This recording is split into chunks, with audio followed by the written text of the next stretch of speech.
마태복음 26장 36절로 75절 말씀은 우리 예수님께서 겟세마네 동산에서 승리하신 기도가 기록이 되어 있습니다. 그래서 예수님께서는 이 십자가의 사명을 앞에 두시고 겟세마네 동산에서 기도하셨는데 이 기도는 예수님이 습관적으로 매일 하셨던 기도입니다. 누가복음 22장 39절 말씀에 보면은 예수님의 최종 목표는 이제 그 십자가를 지시는 것이었죠. 그 십자가를 지시기 위하여 매일 예수님은 기도하셨어요. 습관대로 기도하셨습니다.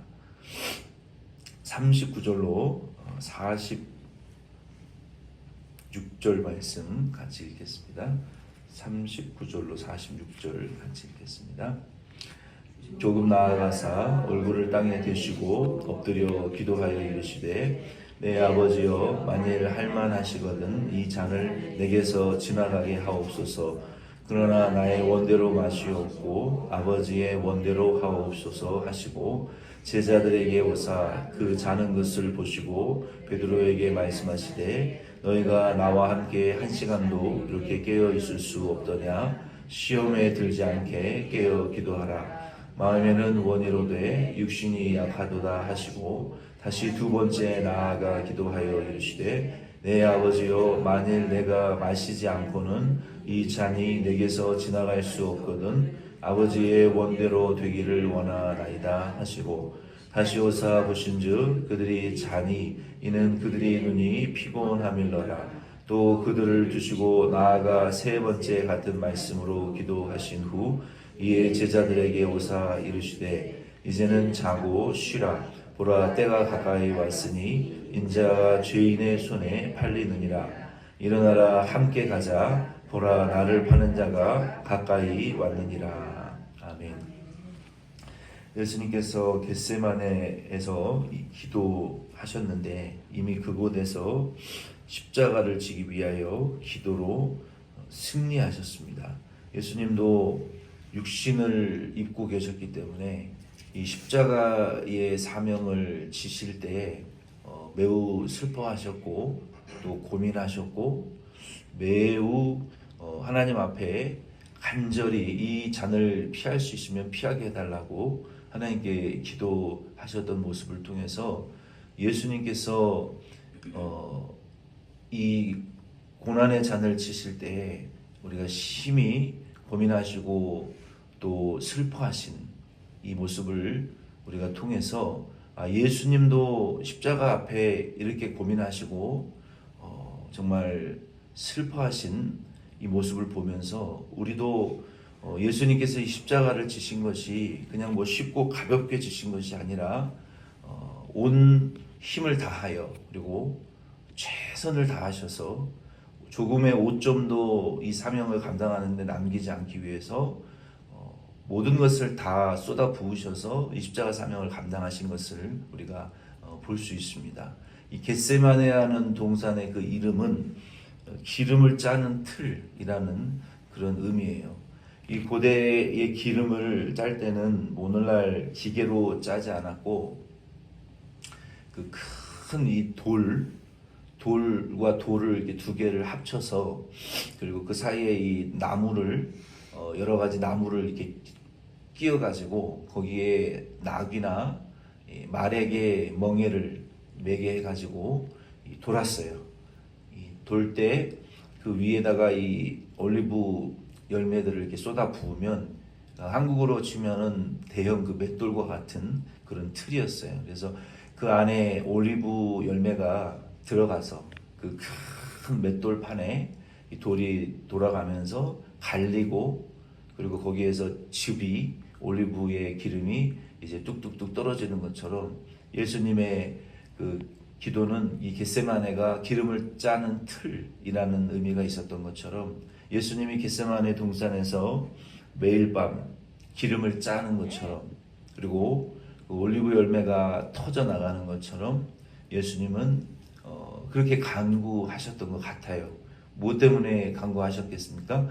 우리 죄인들의, 하나님의 자녀들의 구원을 위하여 십자가의 사명을 잘 감당할 수 있게 해달라고 예수님이 그렇게 기도하셨던 것처럼 우리도 이 겟세마네의 이름과 같이 오늘 하루는 우리가 기름 짜는 틀이라는 이 주제를 가지고 생각하시면서 예수님께서 나를 위하여 그렇게 기도하셨구나, 나를 위해서 기도하셨을 때 얼마나 많은 눈물을 흘리시고 얼마나 많은 피를 예수님이 흘리셨을까.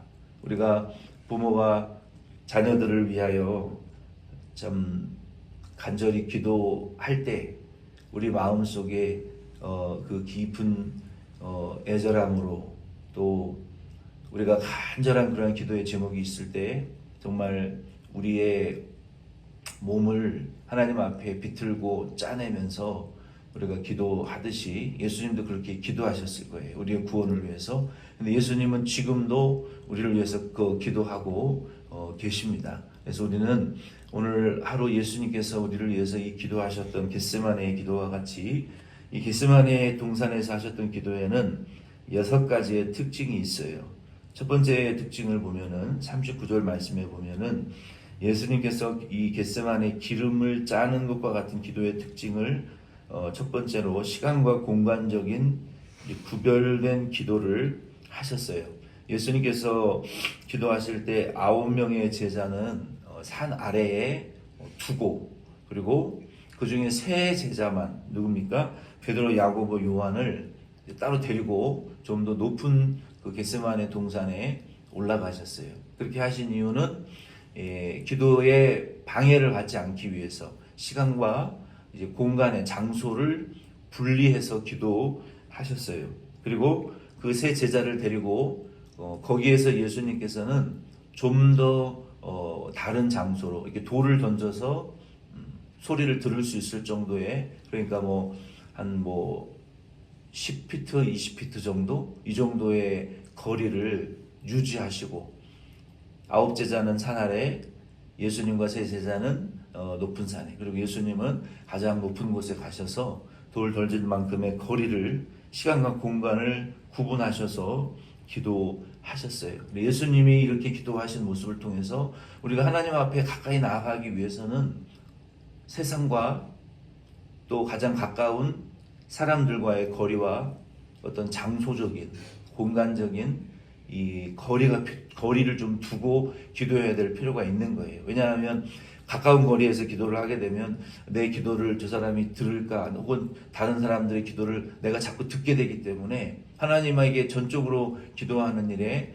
서로가 방해가 되기 때문에 기도하는 공간과 시간이 분리되어져서 하나님 앞에 나아가는 그 겟세마네 기도의 모습이 필요한 거예요. 두 번째는 마찬가지로 39절 말씀에서 우리가 찾아보면 그 특징을 찾아보게 되면 예수님께서 그 기도하실 때 예수님은 가장 중대하게 여기신 것은 하나님과의 관계성이 끊어질까봐 매우 그것을 두려워하셨어요.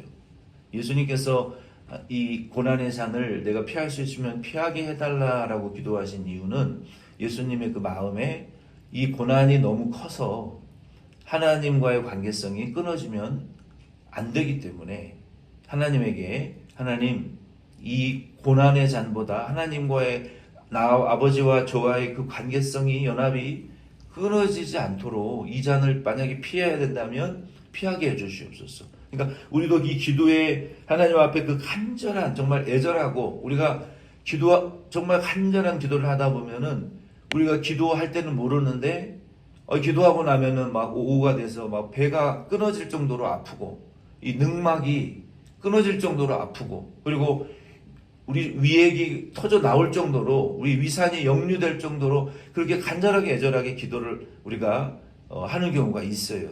그렇게 간절한 기도를 우리가 하다 보면은 우리 속에서 그 간절한 사모함이 터져 나옵니다. 어떤 사모함이 터져 나오냐면 세상고 뭐 다 필요 없고, 인간의 뭐 관계, 뭐 사랑, 돈, 권력 다 필요 없고, 오직 지금 이 시간에 내가 아버지와 하나 되기를 원하고, 내가 아버지와 연합되어지기를 원하는 그런 간절함이 우리 속에서 터져 나오는 것을 경험하게 돼요. 그러니까 우리가 어떤 문제 때문에, 우리가 뭐 돈 문제 때문에, 가족의 문제 때문에, 내 부모 형제 자녀 문제 때문에, 내 뭐 비즈니스 문제 때문에, 건강의 문제 때문에 기도를 시작을 했는데, 우리가 이 예수님과 같이 내가 간절한 기도의 세계에 들어가다 보면 이 모든 것들을 망각하게 돼요.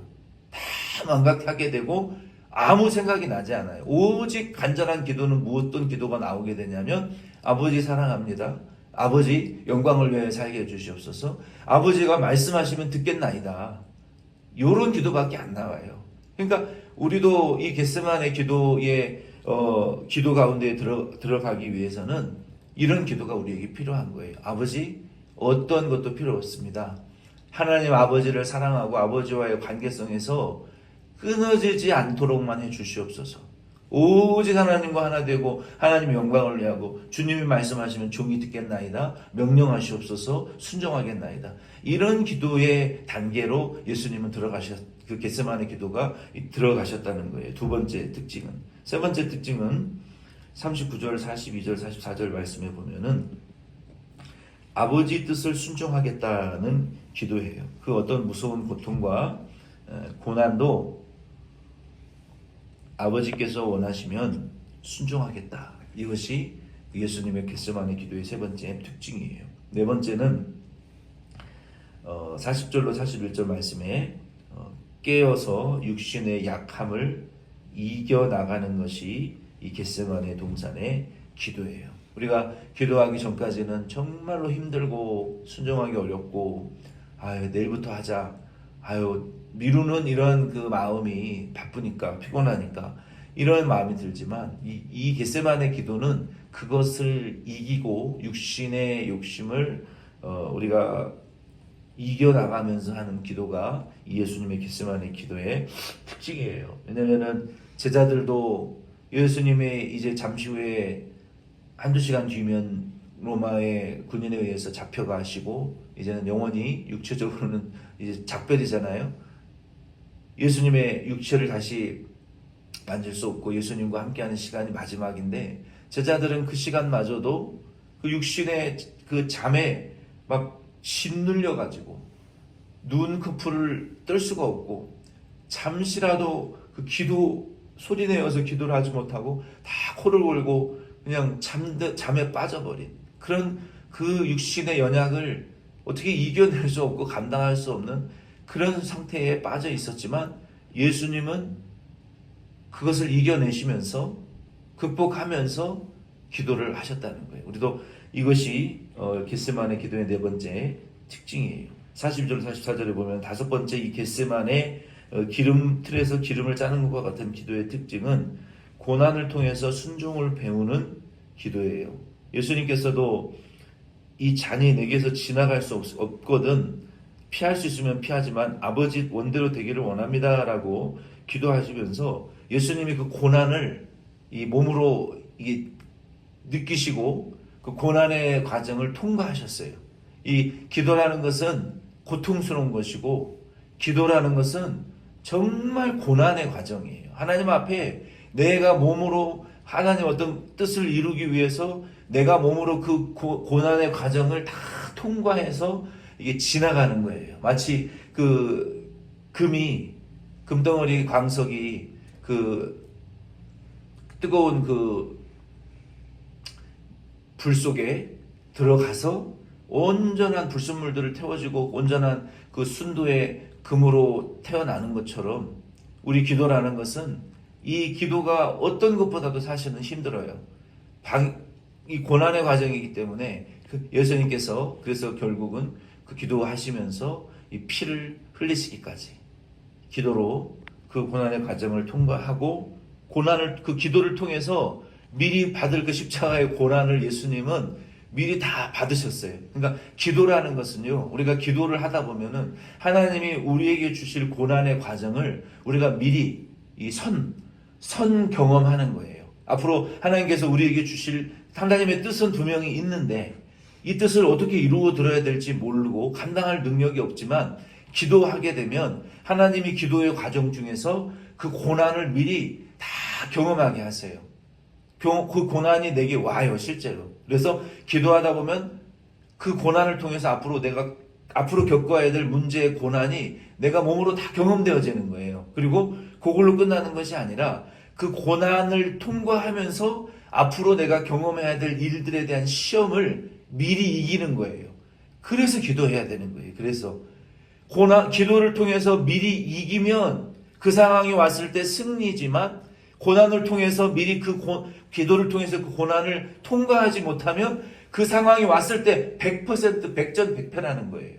그래서 먼저 기도하라는 거예요. 하나님이 우리 인생을 통해서 우리가 어떤 고난을 당할지 모르고 어떤 일을 당할지 모르잖아요. 그래서 미리 기도를 통해서 그 고난을 우리에게 알려주시는 거예요. 경험시켜 주시는 거예요. 그래서 그 기도를 통해서 그 고난을 이기잖아요. 그러면은 그 일이 올 때 도리어 평안하고 잠잠해요. 기도를 하게 되면은 실제로 영적으로 하나님이 우리에게 그 고난을 겪게 하시는데, 사탄이, 악한 영들이 우리에게 와서 기도하지 못하게 첫째는 우리에게 고난을 줘요. 그리고 기도 중에 자꾸 이상한 경험도 하게 되고, 그리고 기도를 하지 못하는 이상한 방해를 경험하기도 해요. 분명히 나는 혼자 아무도 모르게 기도하고 있는데 무엇인가가 나를 방해하기도 하고, 음성으로 방해하기도 하고, 상황으로 방해하기도 하고, 또 꿈과 환상으로 방해를 하고, 기도하다 보면은 이상한 꿈도 꾸고 환상도 듣고 음성도 듣고 이상한 것도 보이기 시작해요. 그리고 우리를 방해한단 말이에요. 그리고 기도를 마치고 정신을 차리고 보면 사실 나밖에 없어요. 아무것도 없어요. 얼마나 방해가 많은지 몰라요. 그러나 그걸 통해서 우리가 결국 그 시험을 이기고 그 방해를 이기고 고난을 이기고 기도를 마치고 우리가 기쁨으로 기도를 계속하고 마치게 되면, 그러한 상황이 왔을 때 이런 것 때문에 하나님 먼저 기도하게 하셨구나. 그 고난을 통해서 앞으로 올 상황들을 이기고 승리하게 하시는 하나님의 은혜가 있다는 거예요. 그래서 그 기도를 마치고 나면 무엇보다도 기쁘고 보람이 있어요. 그거는 하나님이 우리의 기도를 들으시고 이제는 받으셨다는 증거예요. 우리가 기도할 때 누가복음 22장 43절로 44절 말씀해 보면은 하나님이 천사를 보내어 우리의 기도를 도우신다라고 말씀하셨어요. 그래서 우리가 기도할 때 우리 안에 성령 하나님이 나와 동행하고 계십니다. 나를 위해서 미리 구할 거를 다 구하고 계세요. 근데 문제는 우리가 성령의 감동을 받고 그 성령의 뜻과 마찬가지의 같은 기도를 하는 지경에 이르기까지 우리가 기도해야 되는 거예요. 힘써야 되는 거예요. 왜? 우리가 육신을 입고 있기 때문에, 육신의 생각이 우리를 너무 지배하고 있기 때문에 성령의 기도하심에 이르는 것이에요. 기도라는 것은 성령이 우리를 위하여 간구하신 것을 우리가 깨닫고 확증하는 단계에 이르는 것이 기도예요. 결국은. 그러니까 내 기도가 아니라 성령의 기도를 우리도 동일한 기도로 우리의 입으로 성령의 감동으로 믿음으로 고백하는 순간에 이를 때까지 기도를 우리가 해야 되는 거예요. 그리고 우리가 그 기도에 이르기까지 하나님의 천사가 지금 우리를 도와주고 계시고, 하나님은 우리를 지금 관찰하고 계시는 거예요. 물론 마귀도 동일하게 우리를 방해하고 있고, 그 성령의 뜻에 이르는 기도를 하지 못하도록 우리를 두렵게 하고 방해하고 있다는 것을 우리가 알고, 그래서 깨어야 되고 기도를 우리가 도움을 입고 기도를 해야 되는 거예요. 마지막 6번째 겟세마네 기도는 45절로 46절에 보면은 죽음을 이기는 힘을 얻는 기도라는 거예요. 예수님께서 3번이나 피할 수 있으면 피하게 해주시옵소서. 그러나 아버지의 뜻대로 해주시옵소서. 또 피하게 해주시옵소서. 가능하면 그러나 아버지의 뜻대로. 가능하면 피할 수 있기를. 그러나 내 뜻이 아니라 아버지의 뜻을 순종하기를 원합니다. 라고 예수님 기도하실 때 예수님 앞에 지금 십자가의 죽음이 다가오고 코앞에 지금 오고 있었어요. 그리고 예수님은 이미 그 물과 같이 피를 쏟으시면서 사실은 예수님은 거의 죽음의 단계에 이르시면서 순종을 해달라고, 할 수 있게 해달라고 하나님께 기도하는 그 겟세마네 기도를 들으셨던 거예요. 그래서 우리들도 우리 앞에 죽음이 있어요. 개인적인 종말의 죽음이 있어요. 우리는 오늘 죽을지 내일 죽을지, 우리 언제 죽을지 사실은 모르는 거예요. 그리고 역사의 종말이 있어요. 인류의 종말이 있어요. 하나님의 예수 그리스도의 재림과 심판이 있기 때문에 우리는 이 죽음 앞에 우리에게 주신 사명을 기억하시면서 하나님 오늘도 제가 이렇게 사는 것이 하나님 뜻이면 이렇게 살고 순종하고 또 주님의 뜻을 받들어 순종해 나갈 수 있도록 해주시옵소서라고 항상 우리는 이 죽음이 우리 앞에 있다라는 이 믿음을 가지고 오늘의 고난을 예수님처럼 아버지 뜻대로 순종해 나가겠다라고 하는 이러한 이 신학과 사명을 가지고 겟세마네 기도, 즉 기름 짜는 틀에 이 기도의 은혜를 오늘 하루 누리실 수 있는 저와 여러분 될 수 있기를 바랍니다. 감사합니다. 예배 마치겠습니다.